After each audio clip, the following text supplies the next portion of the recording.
Good evening, YouTube, and welcome to Piper Report. Okay, are you ready to see these radical leftists freak out, these corporate media shills freak out over Omarosa? Now, for those who don't know Omarosa, she was in season 1 of The Apprentice, and then she was also in Celebrity Apprentice, and then she worked for Donald Trump. In a Celebrity Apprentice, in terms of gun ownership, what's that guy from? He's worked for CNN. Piers Morgan. I vehemently and strongly disagree with Piers Morgan regarding gun ownership, and Ben Shapiro kicked his ass during a debate on CNN. However, on the show Celebrity Apprentice, Piers Morgan totally destroyed Omarosa. In terms, he kept pointing out how she's not a celebrity, and okay, I'm going to go over the article here because when you read some of this, you're just like, wow. But Omarosa, she's an opportunist. She is an opportunist. So she no longer works for Donald Trump. And right away she says he's racial, but he's not a racist. So now she's getting attention from every single corporate media source. Not only corporate media. Hell, I'm doing a video on it, for God's sakes. So, I mean, she's definitely doing this just to get more fame for herself, just to get more recognition, because she is very, very power hungry, and you could always see it in her.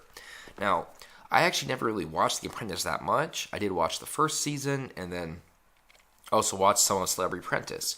It was primarily during the primary season when Donald Trump was starting to lead the polls drastically. I kind of wanted just to see him in his natural environment, or environment that differs from his usual political rallies and campaigns and things of that nature. And for the most part, he wasn't that different. I mean, he was probably more serene on the show, but then again, the show really wasn't revolved around him. It was revolved around the contestants. So you really didn't see the type of character Trump had as composed to him now as president and as candidate Trump. But I digress.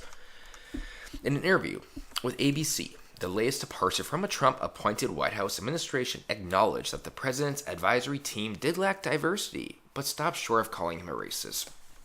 Diversity maybe in terms of skin color, but as we know from what's her name, I think she was a spokesman for Google, you could have 10 white people in the same room and there will still be diversity. Diversity isn't just relegated to somebody's skin color. Diversity can be anything from physical appearances to psychological appearances to psychological perceptions of appearances. I mean, the amount of inference there can be drawn out drastically. So this alone just kind of irritates me alone. But just wait till we get some of this other stuff here. In an interview, Omarosa, who was ousted from her position as the director of communications for the Office of Public Liaison earlier this week, told Nightline that while Trump was racial, he is not the racist many accuse him of being. Yes, I will acknowledge many of the exchanges, particularly in the last 6 months, have been racially charged, he said. Do we then just stop and label him as a racist? No. So, here, she's basically she's not really saying he's a racist, because right here she implies that, no, he's not a racist. But why else would she be doing that? She is trying to gain publicity from this. I think everyone can see this. But they're using her, the radical left and those that despise Trump, they're using her to try to make this argument that Donald Trump is in fact a racist, since one woman who's known Trump for decades, for years, who was a black woman, basically almost came out and said he was a racist. He was racial. And do you think they're actually going to say this last part? I bet you can find some articles where the title would be Omarosa says Donald Trump is racial, and that's it. They will refrain and they will omit the subsequent part, which is probably more important than the first part.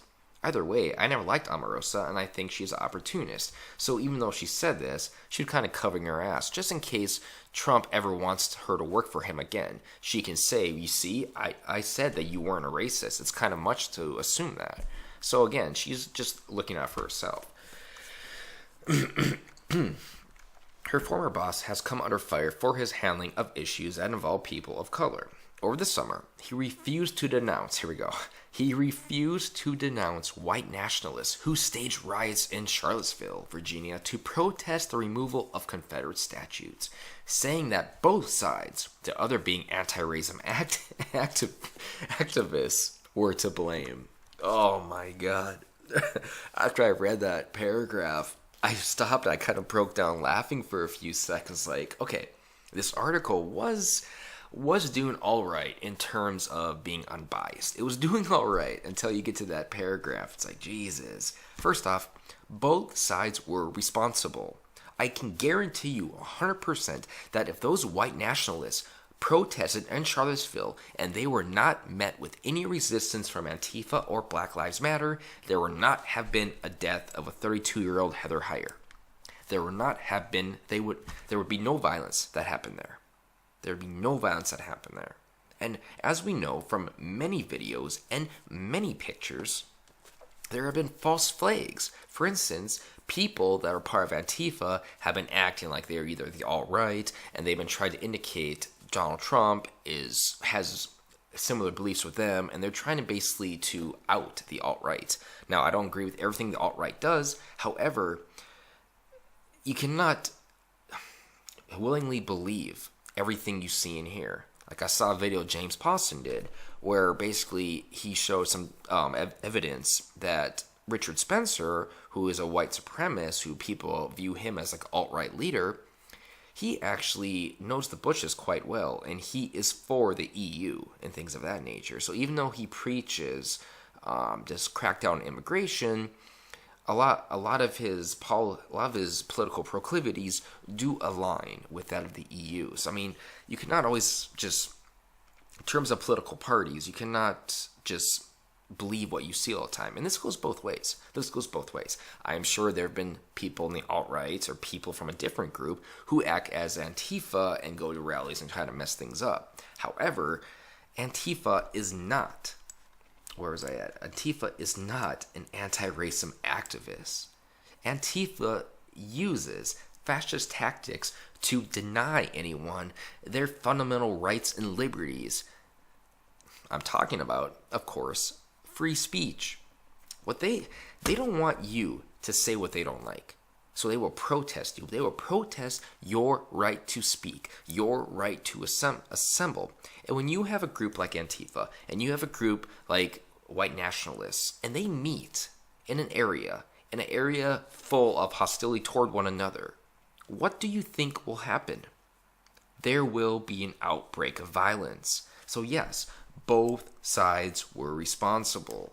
It wasn't like some white nationalists got together, went to Charlottesville, like, you know what? Let's go find some random woman and let's hit her with her car. It wasn't like that. It doesn't work like that. In past months, here we go again. In past months, the president has also engaged and attacked visible black people. Oh my God. From ESPN anchor Jamel Hill to Congresswoman Frederica Wilson. Okay, apparently, if you attack visible black people, that is racist.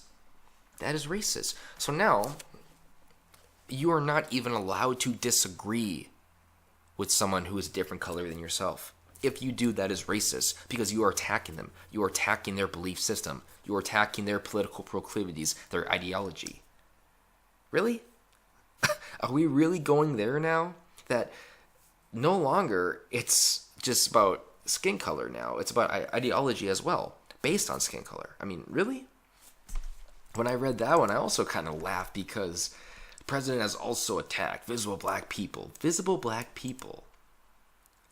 Visible black people. Okay, so it's racist if you question anyone who's black. If you question anyone who's a different ethnicity than you, it is racist. Good to know. Good to know.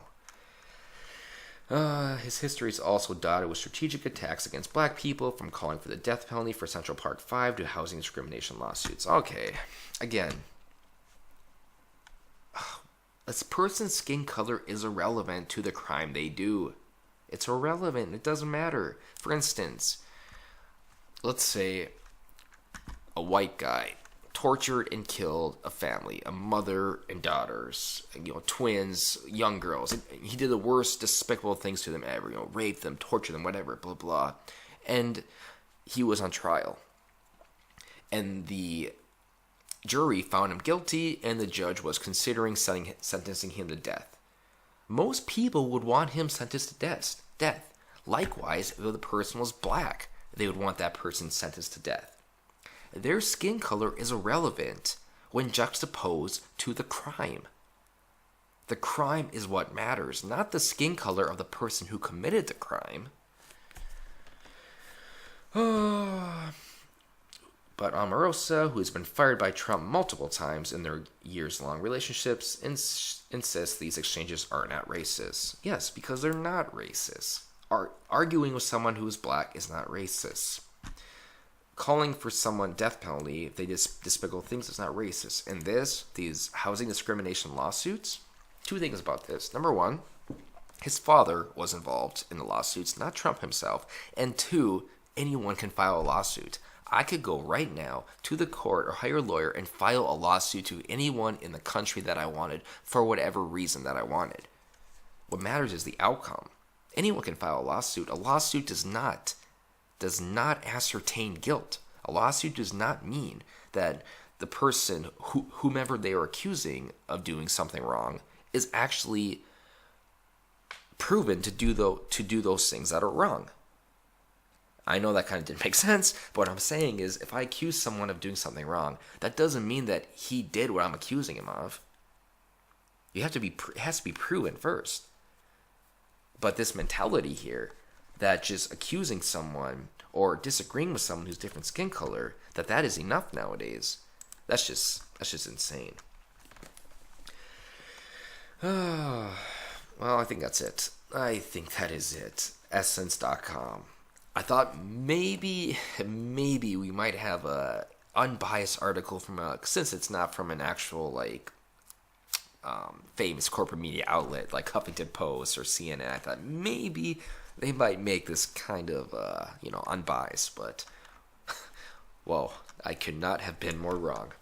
And I'm done.